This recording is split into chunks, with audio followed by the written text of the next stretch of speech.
Hi guys, welcome back to my YouTube channel. So today we're going to be discussing one of the words that has gained a lot of misconceptions in the past years, and that word is feminism.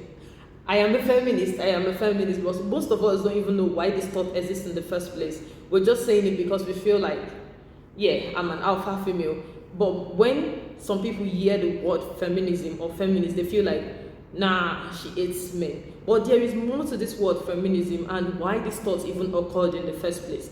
But before we continue with this video, don't forget to like, to share, and to subscribe. So in the simplest term, the word feminism means a belief that everybody in the society, regardless of gender, should have equal rights and privileges and even opportunities. Yeah, everybody in the society should have equal rights and opportunities. Then why did this thought even come about in the first place? Why does it bring a lot of discrimination between both gender? That is not the main point. The first time this thought actually existed was in 1792, and this was by a British writer known as Mary Wollstonecraft. So she wrote about the validation of women, because then in Europe they were always talking about the right of men, but she dared to ask the question, what about women? And this was because then in Europe women were not allowed to be educated. You can't see a woman sitting in the classroom or a woman learning something that will help improve her. They believe that the major role of a woman should be to take care of her home or to take care of her family when she grow up. So you see girls are most times groomed to take care of their family or to become wives.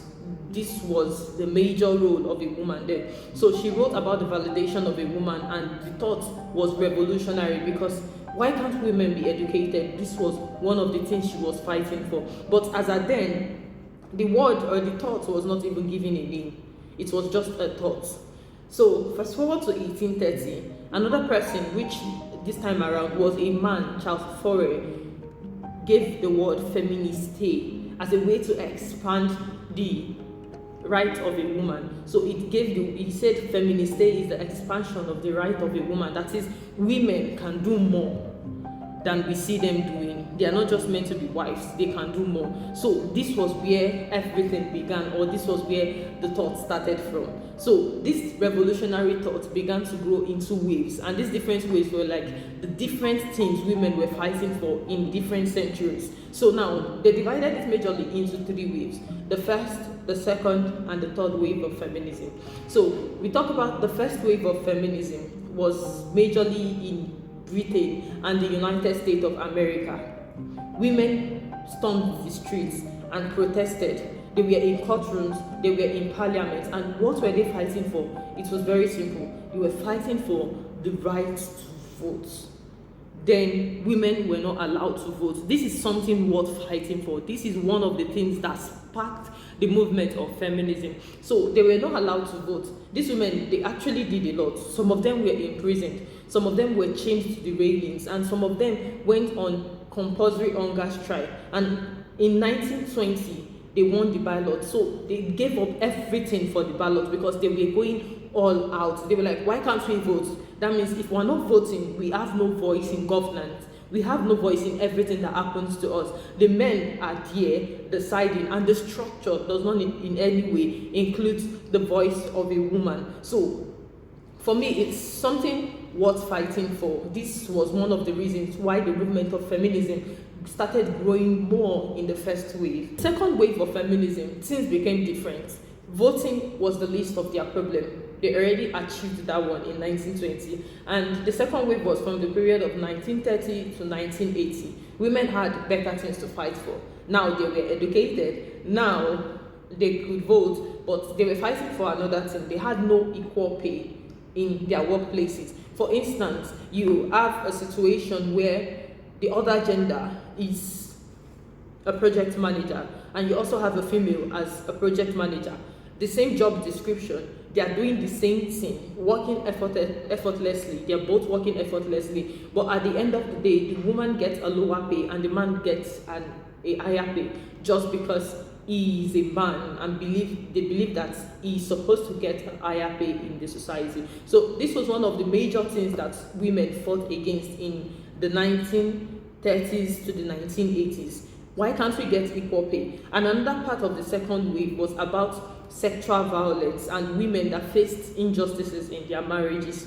They fought against that because a lot of women were going through depression, a lot of the women were going through abuses, and women came out to protest for this. So this was another cause that was worth fighting for. Then the third wave of feminism, which is from the 1990s down, was kind of a different perspective. They tried to fight against the idea that the word woman is a monotonic entity. That is to say, women in different areas or different locations have to define feminism in their own way. For instance, a white woman and a black woman have different experiences. So now the feminism is defined by the experience they have lived, by their lived experiences. So their experiences define how they see it. For instance, in Africa, we have a high level of patriarchy, and this patriarchy kind of affects the daily activities and how women are being recognized in the society. So how an African woman will define feminism is totally different from how a white woman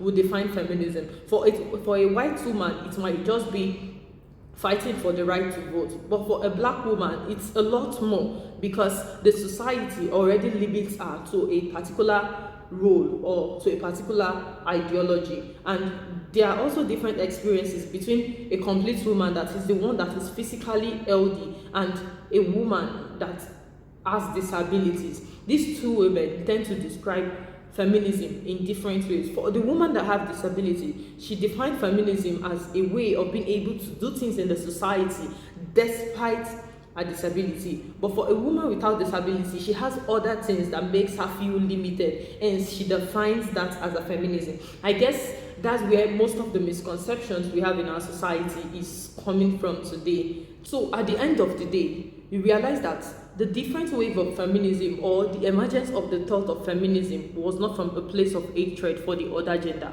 They had reasons why this movement were growing stronger. So before you judge a person, or before you call yourself a feminist, what do you really stand for? What do you hope to gain? Or what are you fighting against? And trust me, look at the pattern of the first, the second, and the third wave. These women were not fighting against the other gender. They were only fighting against structures that limit them from being the best they can be. So before you call yourself a feminist, you need to reconsider and ask yourself, what do I stand for? What am I fighting against? Am I fighting against the other race? Or I'm fighting against the structure that limits me from being what I'm supposed to be? I hope you enjoyed this video. Please don't forget to like, to share, and to subscribe.